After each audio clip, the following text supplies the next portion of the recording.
How to check if someone is using your Instagram account? First of all, launch Instagram app.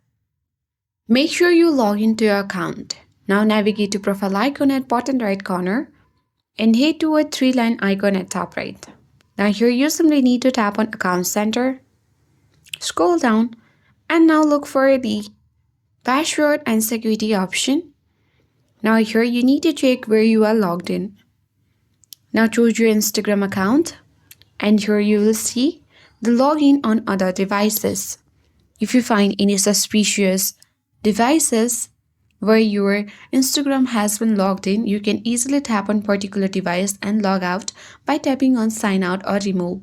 Currently, there is no login for this account on other devices, so we can see that no one is using my Instagram account instead of me. So in this way, you can easily check if someone is using your Instagram account and secure your account. I hope this guide was helpful. If it was, then do like, share, comment, and don't forget to subscribe.